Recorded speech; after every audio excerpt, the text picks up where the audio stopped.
네, 안녕하세요. 오늘도 저희 영화계를 들어주신 여러분들께 감사를 드립니다.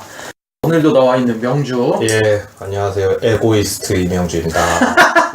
덤 스미스, 예, 안녕하세요. 그리고 저 허효식입니다.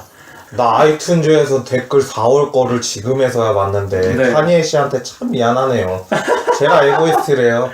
자기중심적이다 뭐 이런 네. 얘기지. 대충 말씀하신 댓글 뉘앙스를 보니까 흐름에 안 맞게 갑자기 얘기가 나와서 방해가 된다 뭐 이런 얘기를 하셨는데 근데 불리한 욕심.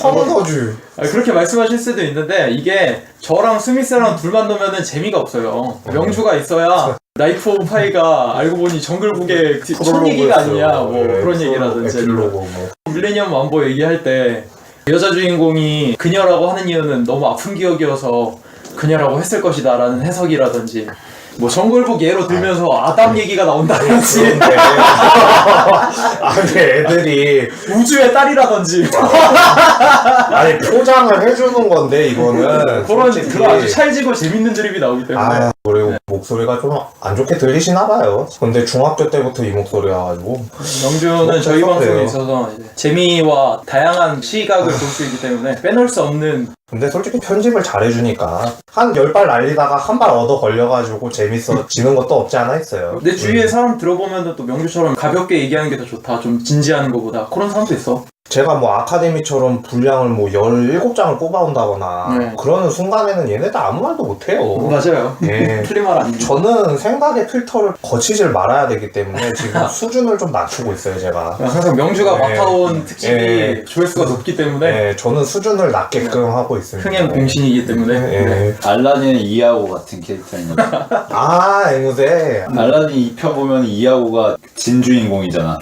마지막에 램프 발로 걷어차가지고 용암으로 램프 떨어뜨려서 자파를 죽이는 역할 아니야. 아주 수은이군요 수은. 네. 포장 감사하고요. 자, 오늘 저희가 다룰 영화는 요즘 화제가 되고 있는 영화죠. 우리들입니다. 근데 안타까운 게 뭐냐면은 관객 수를 제가 오늘 보고 왔는데 얼마 안 보셨더라고요. 5,300명 정도.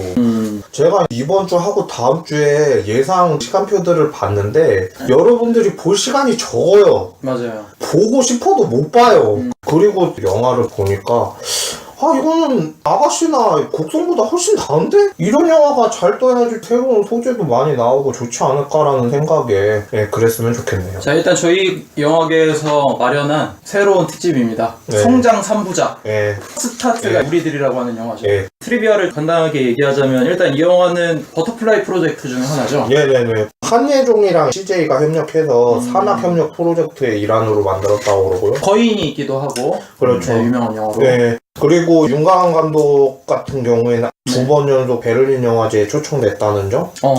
전 작품이 손님이랑 콩나물이라는 작품이 있었는데 콩나물로 나갔습니다. 그리고 또 수종공상이라고 해서 상도 타셨고요.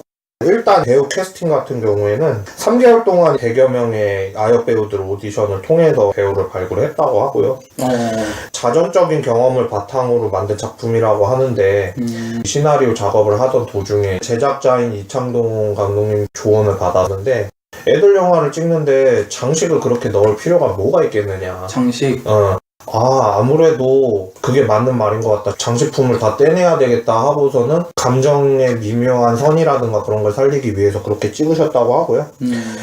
사랑과 관계 맺음을 주제로 영화를 만들고 싶어 하셨다고 하고요. 그리고 누구에게도 진심을 전하지 못하는 부끄러운 어른으로서의 자전적 스토리? 누구나 한 번쯤은 다 경험을 해봤을 거라는 생각을 가지고 이 영화를 만들었다고 해요. 그리고 어린이나 학생을 주로 다루는 이유에 대해서 얘기를 했던 적이 있었는데 네. 애들 때가 너무 아름답고 관객들 보시기에도 편하지 않겠느냐 뭐 그런 식으로 얘기를 하셨다고 그래요. 그리고 애들한테 대본을 안 주고 연기를 시키는데 리허설만 장장 2달간을 아, 2달이나? 네. 애들이 익숙해질 쯤 해가지고 찍었다고 그러는데 원래는 제작비 자체가 20회차밖에 안 됐었대요. 그걸 갖다가 30회차로 늘려서 애들이 심리적인 안정감을 가지고 여러 번 찍을 수 있게끔 그렇게 하고 그리고 처음에 오디션 볼 때도 그냥 그런 거 물어봤대. 취미가 뭐냐? 좋아하는 게 뭐냐? 학교에서는 교우 관계가 어떠냐? 그런 식으로 편안하게 1대1로 얘기를 했다고 그러더라고요. 그리고 배우들 뿐만 아니라 부모님들도 동석해서 세미나 같은 거를 열어서 그냥 편안하게 이야기하면서 자연스러운 촬영장 분위기를 형성을 했다고 그러더라고요. 정리를 하면은 생생한 거 그대로 그렇죠. 아이들한테 부담이 안 가는 선에서 그렇죠. 연기가 아닌 것처럼. 그렇죠. 네.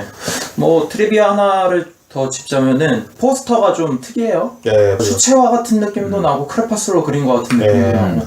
그래서 포스터 알아봤는데 다음 주에 거인 때문에 거인 포스터가 워낙 멋있지 않습니까? 그래서 알아봤는데 빛나는이라고 하는 영화 포스터 만드는 회사가 있더라고.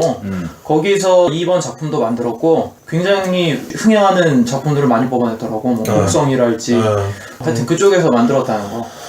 그래서 그쪽에서도 얘기하기를 이 윤가은 감독이 우리나라에서 제일 유니크한 작품을 뽑아내는 감독인 것 같다 라고 설명을 하더라고. 영화를 다 보고 나서 포스터를 보면 소름 끼칩니다. 나도 깜짝 놀랐어. 다 들어가 있어요.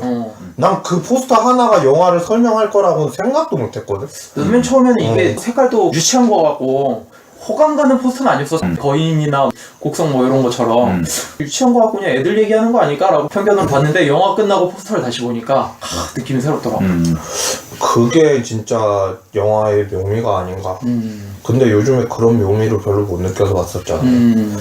곡성도 다 보고 나서 포스터 본 사람이 여기 다 그런 반전이 있었어 이렇게 얘기를 하는데 차원이 틀린 것 같아요.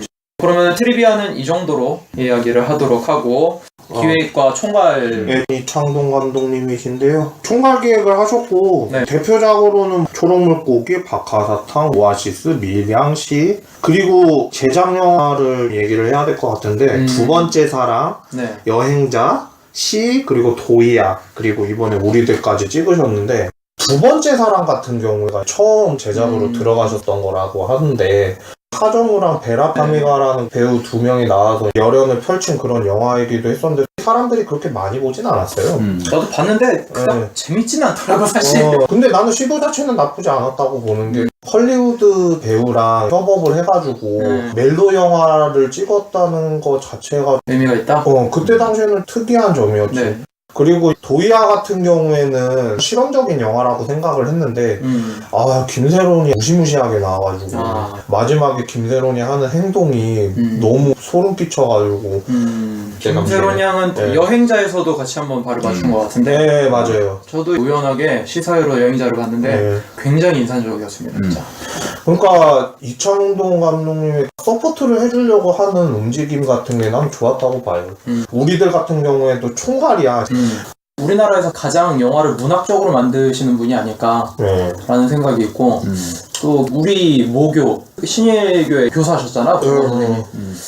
그만두시고 나가셨는데 사실 내 개인적인 바람은 학교에 계속 있었으면 어땠을까라는 생각이 아니야 그럴 뿐은 아닌 것 같아. 물론 모든 사람을 위해 만인을 위해서는 이렇게 좋은 작품을 찍으시고 영화 산업에 기여를 하시는 게 나은데 나의 스승님이었다면은 나의 인생이 또 어떻게 달라졌을까 이런 생각도 가끔 하고 그래 난. 그때 신예고 다니던 학생이 있었대. 그래서 이창동 선생님한테 배우고 기자가 된 거야. 그리고 기자가 돼갖고 인터뷰를 갔어. 이창동 선생님한테. 선생님 저 선생님한테 배웠던 누군데 기자가 돼갖고 인터뷰를 하러 왔다. 알아보시는 거야. 결혼한 것까지 아시는 거야 선생님이. 그런 거 보면 학생들한테 굉장히 친절하신 분이 아니셨을까. 뭐 한 예로 우리 학교 다닐 때 국어 선생님 중에 최 뭐 선생님이 내가 야간 자율학습 끝나고 집에 가는 길이었는데 호프집에서 한잔 하시는 거야 선생님들끼리. 그래서 내가 최뽕이다 이랬어. 그러니까 야 이 새끼야 일로 와봐 이러는 거야. 그랬더니 나한테 맥주를 한 잔 따라주는 거야. 아주 좋아 아주 좋아. 나의 고등학교 시절 국어 선생님은 나한테 맥주를 권했고 이창동 영화 감독님은 나한테 감동을 주었고 계속 신일고에 계셨다면 나의 인생은 또 어떻게 달랐을까 뭐 이런 생각을 좀 하거든 해. 그런 사담이 좀 있고. 그리고 이창동 감독님은 그야말로 날 것들을 보여주려고 하셨던 날것을 추구하다가 결국에는 평론가한테 빵점을 맞으셨죠. 시. 근데 이 작품이 각본상을 탔었잖아. 전에도 얘기했었지만 칸 맞죠? 네. 평론가가 아니고 네. 그 당시 영진위원장이었지. 네. 비리가 있으신 분이죠. 조이문. 네. 그러니까 이창동이 노무현 정부 시절에 문광부 장관이었잖아. 그렇죠. 문화부 장관. 영진이는 문광부 산하단체고 정권이 바뀌었으니까 이창동은 이창동은 영진이의 주적이 된 거지. 그것 때문에 국내 영화제 전 상을 안 받으시려고 하는 그런 움직임도 있죠. 배우들한테 주는 거는 배우들이 받는데 작품상이나 뭐 감독상이나 이런 건 거부하신다고 들었어요. 나는 이창동 감독님 작품 중에서 박하사탕이 진짜 인상 깊었어요. 그렇죠. 영화적으로도 자기가 얘기하고자 하는 걸 되게 친절하게 잘 설명해 주는데 그 당시에 설경구의 연기와 마지막 나 돌아갈래 그 장면은 와 뭐 역대급이었죠. 진짜 문학작품 걸작을 하나 본 느낌? 그 다음에 뭐 오아시스도 네. 문소리에 소름 끼치는 연기와 설경구의 연기가 지금의 설경구가 막장 테크 타고 있어서 너무 아쉽기는 한데 네. 그때 당시에 설경구를 한 번만 더 돌아와줬으면 좋겠어요. 사실 오아시스 때까지만 해도 그냥 괜찮은 감독이다 정도 생각이었는데 미량을 보고 나서 이 사람은 한국 최고다라는 생각을 했고 그리고 시를 보고 나서는 세계적으로 내세울 만한 감독은 한국에 이창동밖에 없다는 생각을 했어. 오아시스까지의 작품들과 미량 이후의 작품들의 차이를 보면은 미량 이후로는 비인적이 돼 작품이. 비인? 그러니까 그전 작품들이 휴머니즘적이고 그렇지. 인간주의적이고 이런 가치들에 대해서 얘기했다면은 그렇지. 미량과 시 같은 경우에는 오히려 그런 것들을 초월해내고 끌어내는 어찌 보면 상당히 비정한 영화들이란 말이야. 휴머니즘이라는 게 그럴듯해 보이고 도덕적이어 보이고 윤리적이어 보이지만 사실은 굉장히 통속적인 거란 말이야. 대중적인 거고 사실은. 근데 미량이나 시부터는 이 사람이 정말 영화로서 할 수 있는 최전선을 향해 가고 있구나. 최첨단을 개척하고 있구나라는 생각이 들어서 특히 미량 같은 경우 영재도 시크릿 선샤인이잖아. 그리고 그 시크릿 선샤인은 신을 의미하는 거고 이 신을 송강을 통해서 형상화하는 그 방식이 상당히 대단하다고 생각했어. 그러니까 이 영화에서 감독의 시선 그리고 신의 시선 이게 전도연을 바라보는 송강호의 태도를 통해서 형상화가 되잖아. 송강호 보면은 세속적인 인물이고 때 묻은 인물인데 그치. 그럼에도 불구하고 여운이 있고 여백이 있잖아 인간이. 그리고 가만히 모든 걸 다 지켜보고 마치 신의 손길처럼 시크릿 선샤인처럼 그런 걸 보면서 센스 있다는 생각을 했고 소재 자체도 굉장히 도발적이지. 그치. 신을 통해서 구원을 받은 줄 알았는데 알고 보니 내 자리는 하나도 없었어. 그러면서 자기 자신을 어떻게 속여왔는지를 깨닫고 멘붕하는 뭐 이런 이야기잖아. 그리고 시 같은 경우에는 또 한꺼풀을 벗었다고 생각한 게 언뜻 생각하면은 혼탁한 세상 속에서 이 시만이 구원할 수 있다. 순수한 할머니의 예술혼 뭐 이런 걸로 생각할 수 있지만 사실은 아까 말했듯이 비정한 영화라고. 왜냐하면은 이 할머니의 지상 과제는 뭐야? 시를 쓰는 거야. 그치. 손자를 구원하는 것도 아니고 이 영화에서 나오는 인간적인 고민들을 해결하는 것도 아니고 아름다움이 최고의 문제인 거지 이 사람에게는. 그치. 그리고 그 아름다움의 소재는 자신의 손자에 의해서 나락으로 떨어져서 죽은 여자애란 말이야. 이것을 좋게 얘기하면은 여자애를 진혼해주는 그런 시를 쓰는구나 라고 생각할 수 있지만 어찌 보면은 자신의 손자와 그 여자의 스토리가 시의 소재가 되고 도구가 되는 거잖아 말하자면은. 손자와 여자를 이용해서 자신의 아름다움을 추구하는 거잖아. 굉장히 비도덕적인 거고 비윤리적인 거지. 근데 그게 시라는 거지. 그런 이야기를 할 수 있는 감독이 한국에 몇이나 될까라는 생각을 하면서 상당히 놀랐어. 그래서 나는 시를 한국 최고 영화 중 하나로 꼽고 영주가 조는 것 같은 느낌을 잠깐 받았는데 저는 뭐 근데 졸면 안 되지. 졸답다. 난 지금까지 명주하는 얘기 계속 들어줬는데 나 이 말 하기 전까지 거의 한마디도 안 했어. 미량이 또 내가 알기로는 이창동 감독님의 개인적인 체험도 들어가 있다고 알고 있거든? 자식을 잃은 적이 있지. 그래서 그런지 여기서 나온 전도연의 연기가 난 아직도 인상 깊은 게 거짓말이야 그거 노래 카스테이프 틀고 교회에서 대성 통곡을 하고 의자를 내리치면서 난리를 치잖아. 와, 난 요거 보면서 아직도 좀 먹먹한 기억이. 그러니까 전도연의 연기도 좋았는데 전도연의 연기가 천상으로 도달하지 못해서 발악하는 인간의 연기라면은 송강호의 연기는 테두리를 가만히 둘러싸서 모든 것을 지그시 관조하고 관장하는 신의 연기랄까. 물론 송강호는 모든 작품에서 연기가 빼어난 배우지만 이런 연기는 한 적이 없잖아. 완벽한 서포트를 올리면서 모든 것을 장악하는 이런 연기를 끌어낸 감독의 역량도 참 대단하다는 생각을 했지. 아버지가 영화를 되게 싫어하시거든. 근데 TV에서 오아시스를 틀어주는데 끝까지 다 보시더라고. 아버지가 끝까지 완벽하게 본 작품이 실미도랑 오아시스 딱 두 개였는데 내가 설경구 빠신가 보네. 조시다가 모신 건가 뭐 그런 건지는 모르겠는데 하염없이 그냥 보시길래 어때요? 그러니까 괜찮네 그러고서는 주무시더라고. 내가 아버지랑 잠깐의 대화를 통해서 느낀 게 뭐냐면 휴머니즘적인 것에 대해 좀 흡입력이 있는 것 같아서 난 그런 부분에 더 높게 사는 거지. 소속자 얘기가 나왔었는데 이창동 그러니까 몇 번 기획을 했는데 계속 무산이 됐다고 하더라고. 여태까지 나온 작품이랑 색깔이 다른 느낌의 암살자 같은 얘기도 나오고 굉장히 기대가 되고 있습니다. 배급사랑 제작사가 아토라는 데랑 N9이라는 데에서 배급을 하는데 이창동 감독님이랑 접촉하는 와중에 윤광 감독하고도 협업이 된 거라 저는 N9에서 나오지 않을까 그런 생각을 해서 네. 다음에는 감독님이십니다. 윤광 감독님. 한국예술종합학교 영상원 영화과에 재학 중이셨다가 나오셨고 서강대 사학과 졸업을 하셨고 사르비아의 맛이라는 단편을 만드셨고 손님 같은 경우에는 끌레르 몽페랑 단편영화제라는 게 있는데 경쟁 부분 대상을 수상하셨고요. 콩나물 같은 경우에는 수정곰상을 받으셨어요. 베를린 영화제에서. 일단은 우리들이라는 영화 자체가 4학년을 기준으로 해요. 그러니까 여러 가지 자문을 구해보다가 초등학교 4학년부터 조직이 형성되고 집단이 형성이 된다는 거죠. 갈등을 빚기 시작하는 나이다. 그래서 이런 영화를 만들게 됐다고 그렇게 이야기를 하시더라고요. 나 그 말에 굉장히 공감이 가는 게 제가 지금 교회에서 초등학교 3학년, 4학년 애들을 지도하고 있지 않습니까? 근데 이게 학년에 따라 미묘하게 차이가 있어요. 1, 2학년 정도 되는 애들은 너무 애기들이라 개념 얘기하기가 어려운 게 있어. 그리고 5, 6학년서부터는 이제 벌써 사춘기가 와, 그때부터. 그래서 선생님들이랑 그렇게 살갑게 굴기도 어려워하고 남자애들, 여자애들끼리도 이제 패가 나뉘어. 근데 3, 4학년은 거기서부터 슬슬 물이 짓기 시작하더라고. 그것도 꽤 이해가 갔고 콩나물하고 손님을 봤는데 밑에 필모를 쭉 보니까 단편 영화제가 왜 이렇게 많아? 나 그렇게 많은 줄 몰랐어. 엄청 많아요? 20개 이상의 요수 단편 영화제 후보에는 거의 다 올라가고 수상도 그렇죠. 엄청나고 깜짝 놀랐습니다. 우리나라 같은 경우에는 미장센 단편 영화제가 최고인 것 같고요. 부분별로도 거기는 다 나누어져 있기 때문에 그렇죠. 20일서부터 25일까지 한다고 그러네요. 그러니까 윤광 감독 같은 경우에도 이런 데에서 인정받고 광역상도 받았어요. 일단 손님하고 콩나물을 보시고 싶으시면은 댓글로 남겨주시면은 링크를 알려드리겠습니다. 작년 초쯤 콩나물을 처음 봤어요. 이게 왓챠 서비스에 추천이 돼 있더라고. 잘 만들었더라고. 짜임새가. 그래서 그 이후 손님 찾아봤지.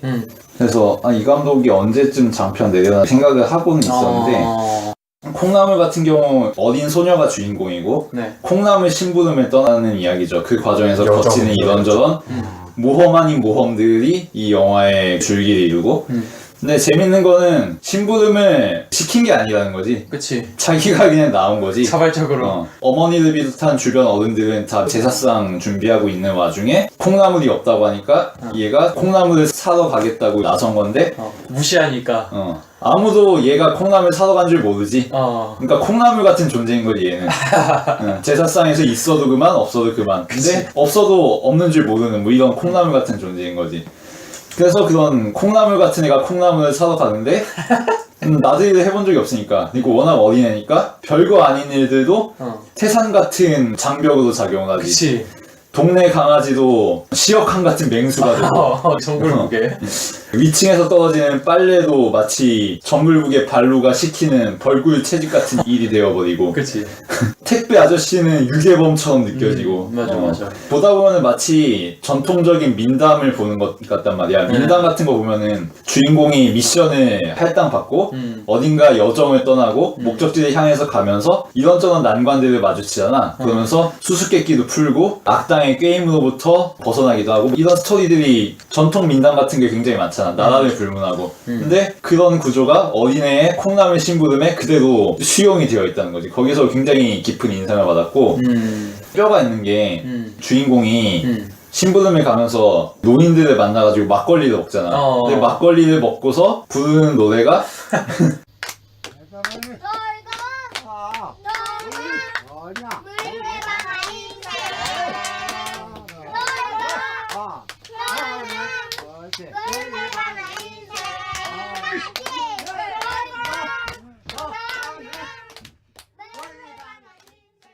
근데 콩나물을 사러 온 이유가 뭐야? 제사상에 콩나물 바치려고 온 거잖아. 그치. 근데 그 제사상이 할아버지 제사상이란 말이야. 아. 근데 할아버지의 영혼을 콩나물 사러 가는 길에 만나게 되고 그러면서 갓 태어난 애가 갓 죽은 사람을 만나는 거지. 마치 돌고 도는 물레방아 인생처럼. 상당히 뼈가 있다 라는 생각을 했고 나도 이 콩나물 보면서 내 스타일이라 난 이런 영화 되게 좋아하거든.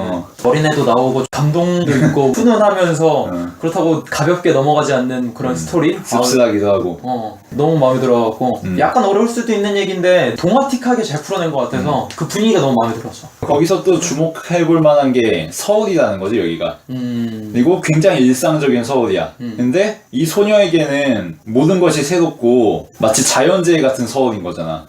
그러면서 이 영화에 나오는 서울이 이질적으로 느껴진다는 거지.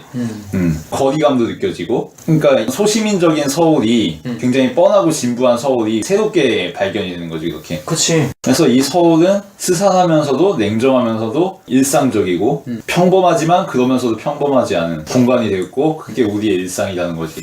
그게 이번 우리들에도 그대로 나타나고. 그 다음에 언급하고 싶은 게 손님이라는 작품이었네. 물론 여고생 연기도 특출나긴 했는데 남자 꼬마애가 연기하는 게 대박이었지. 나 보면서 깜짝 놀랐다니까. 이 개새끼야! 저렇게 이제 우리 엄마 친구 아니잖아! 그러니까 그러니까 영화의 큰 줄기는 여고생이 자기 아버지의 내연녀 가정을 방문하는데 내연녀는 없고 그 내연녀의 아들과 딸만 있는 거지. 그래서 이 여고생이 처음에는 이 아이들에게 화풀이도 하고 굉장히 적대적으로 대하다가 동병상련도 어느 정도 느끼고 그렇지. 자신의 처지도 돌아보게 되고 결국 내연녀를 만나는 것을 포기하고 집으로 돌아오는 뭐 이런 스토리였지. 좁은 공간에서 하는 거니까 집 안에서만 하는 그런 행동들이었기 때문에 제작비라든가 그런 것 때문에도 어쩔 수 없이 단편을 찍을 수밖에 없었겠지만 장소를 두세 군데로 넓혔어도 괜찮았다고 봐. 한 중편 정도로 만들었어도 내가 짧은 영화들 참 좋아라 하잖아. 이거는 오히려 늘려도 괜찮지 않겠나 간만에 생각이 들더라고. 가장 긴장감 있게 힘준 장면이 라면 먹는 장면이잖아. 거기서 보면 꼬맹이들이 라면을 먹는데 왼손 젓가락질을 하지. 자기도 왼손잡이인 거야. 그 장면에서 많은 걸 내포한 다음에 그치. 다음 컷으로 넘어가는데 그때 연출 보고 깜짝 놀랐어. 그 장면만 나 한 5번인가 돌려본 것 같아. 그리고 내연녀 자식들 중에 둘째 쪽이 얼굴 다치잖아. 그래서 반창고 붙여주는데 자신도 사실은 그 비슷한 상처가 있는 거지.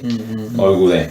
그런 것도 상당히 인상적인 장면이었고. 결론적으로 보면은 이 단편 두 가지가 내가 볼 때는 편견을 갖는 건 아닌데 여성 감독이라서 그런지 감정선의 미묘함을 잘 가져가는 것 같고 손님에서의 여자 주인공의 시선이나 콩나물에서의 꼬마 소녀의 시선에서 보리. 관객들이 볼 수 있게끔 유도를 너무 잘해줘. 그래서 우리가 어른의 입장에서 그 상황을 체험하는 게 아니라 진짜 그야말로 그 주인공의 입장에서 체험할 수 있게끔 해주는데 그 체험하는 데 있어서 그 중요한 요소라든지 구도라든지 클로즈업해서 더 가까이 가준다든지 뭐 그런 거의 연출이 굉장히 빼어나지 않나. 그래서 더 이입할 수 있게 만들어주지 않나. 포인트로 짚어볼 만한 점은 영화들이 모두 순환 구조라는 거지. 시작점으로 다시 돌아가게 되는 그런 영화들이지. 손님의 주인공 여고생은 결국 처음에 영화가 시작되던 지점으로 다시 돌아와서 집으로 가잖아. 그리고 콩나물의 보리 같은 경우는 콩나물 사러 시키지도 않았는데 자기가 자발적으로 가서 콩나물 사는 거 까먹고 그냥 집으로 오지. 그런 순환 구조가 있고 우리들에서도 반복이 되지. 처음과 끝 지점이 동일한. 그러면서 마치 이 사건들이 앞으로도 다른 방식으로 바뀌어서 계속 일어날 거라는 그런 생각을 하게 되지. 그러면서도 되게 감사한 게 자기가 뿌려놓은 떡밥들이 다 회수가 돼. 그게 난 좀 중요하다고 봐. 왜냐면은 영화를 재밌게 만들려고 맥커핀을 쓸 수는 있는데 속은 기분이 든단 말이야. 몇몇 영화처럼. 그것 때문에 이 맥커핀을 어떻게 회수할 건지 사람들이 쓸데없는 심력 낭비를 하고 근데 그럴 여지를 주는 게 아니잖아. 그것보다는 좀 해석의 차원 아니면은 또 다른 사람의 입장에서의 이 영화의 해석 그런 식으로 보는 다채로움의 이 감독의 최고 장점이 아닐까라는 생각을 해. 굉장히 깔끔하면서도 이야기거리는 풍성한. 혹시 여성 감독 기억나는 사람들 좀 있나? 그 무생춘 만들어주셨던 감독이 그 여성 감독 아니신가? 임순례 감독이라든가 아니면은 인권 영화 쪽에서 권영주 감독이라든가 집으로 같은 경우에 이정현 감독님이라든가 네. 여러 감독님들이 있는데 네. 사실 우리나라의 여성 감독이 그렇게 많지는 않아요. 그렇죠. 편견하면 편견도 좀 있었긴 했거든 사실은. 아, 여성 감독에 대한? 여성 영화제 가서 보는 거는 좀 괜찮긴 한데 사회적으로는 호응받지는 못했거든. 장편 영화에서? 그렇지. 이번 영화 같은 경우에도 결국에 사람들이 안 봐도 괜찮은데 그게 아쉽긴 하더라고. 잘 분석해서 좋은 영화다라고 이야기하는 게 최선이니까. 일단 메이저 영역의 여성 감독이 진출하기가 너무 어려운 측면이 있지. 일단 스태프들을 통제하는 작업이 감독의 주 업무잖아. 근데 세계적으로도 그렇고 한국도 그렇고 여성 리더를 무시하는 경향이 상당히 많이 남아있단 말이야. 네. 특히 영화판 같은 경우 하드하고 터프한 무대잖아. 그리고 네. 남성적인 덕목이 강조되고 여성을 무시하는 분위기가 상당히 만연해 있고 네. 그러다 보니 여성 감독들이 살아남기가 어렵긴 하지. 특히 젊은 여성은 한국에서 제일 무시받는 계층이잖아. 누구나 만만하게 보고 네. 어려움이 있는데 근데 뭐 해외 같은 경우 캐슬린 비글로우 같은 괴물도 있고 괴물도 있지. 퍼트 로커와 제로 다크 서티 감독이죠. 예, 전 남편보다 영화를 잘 만드시죠. 그리고 레전드로 가면은 리펜슈탈 같은 감독도 있고 나치의 선전 감독이었지. 의지의 승리. 이 사람 같은 경우 어마어마한 영화적 재능을 가지고 나치 선전 영화를 만들었는데 그것 때문에 존나 욕먹고 커리어 다 부정당하고 근데 거기서 굴복하지 않고 100살 넘어서 스쿠버 다이빙 하신 대단하다. 그러니까 스쿠버 다이빙 하면서 해저로 들어가가지고 사진을 찍은 거야 거기서. 그러면서 작가 활동을 했어. 100세 때. 대단한 사람이지. 그런 여자들도 있다는 거. 그리고 아이돌 같은 케이스로는 캐나다의 사라폴리 같은 케이스가 있고 우리나라 같은 경우에는 구혜선도 있어요. 하여튼 되게 젊으신 걸로 알고 있는데 34. 앞으로도 계속해서 좋은 작품 만들어주시면 좋겠습니다. 이창동 감독님이 고레아 다이로카즈 감독처럼 키우고 싶다 뭐 그런 생각을 하셨는데 난 고레아 다이로카즈보다 더 잘 될 수도 있을 것 같던데 딱 보니까 나도 좀 그런 생각이 이번에 바닷마을 다이어리 보고 이거랑 비교를 한번 해보면은 마틴이 간지 좀 됐잖아. 제가 봤을 땐 더 대성할 것 같아. 그렇게 아버지가 된다 보다도 이 작품이 훨씬 의미가 있는 것 같아서. 그치. 하나만 추가하자면 그 박선영의 시네타운에서 예. 이 윤관 감독하고 우리들 주연 배우가 나와서 인터뷰한 게 있는데 한 30분 되는데 보시면은 아마 참고가 될 거라고 생각합니다. 시네타운? 네, 알겠습니다. 그러면 배우 소개로 넘어가도록 할게요. 이선 역할의 최수인, 네. 한지아 역할의 설혜인, 보라 역의 이서연, 그리고 이윤 역할의 장민준, 그리고 엄마 역할의 장혜진, 아빠 역할의 손석배, 그리고 담임 선생님 역의 김태혁. 여기서 언급하고 싶은 거는 아빠 역할로 나오셨던 분이 콩나물의 택배원으로 출연하셨다는 점.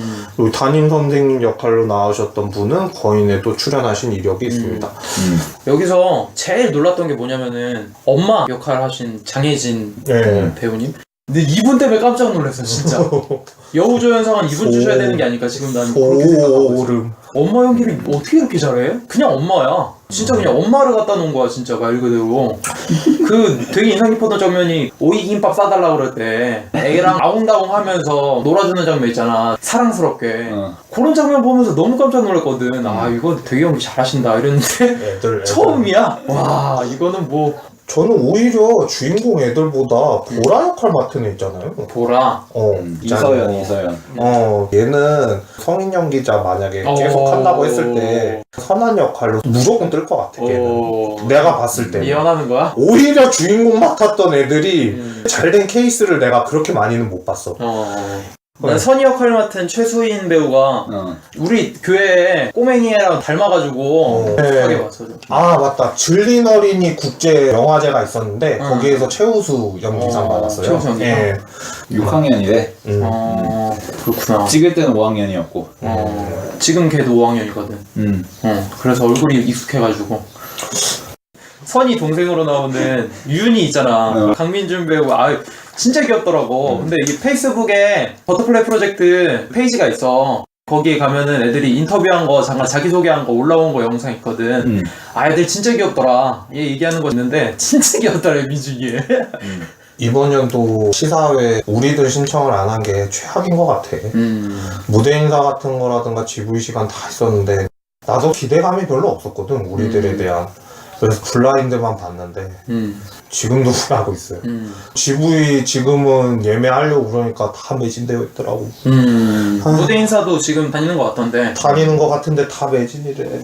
아유, 그게 좀 아쉬워요, 저는. 네, 그러면은 1부를 이 정도로 이야기하도록 하고 2부에서 본격적인 이야기를 나누도록 하겠습니다.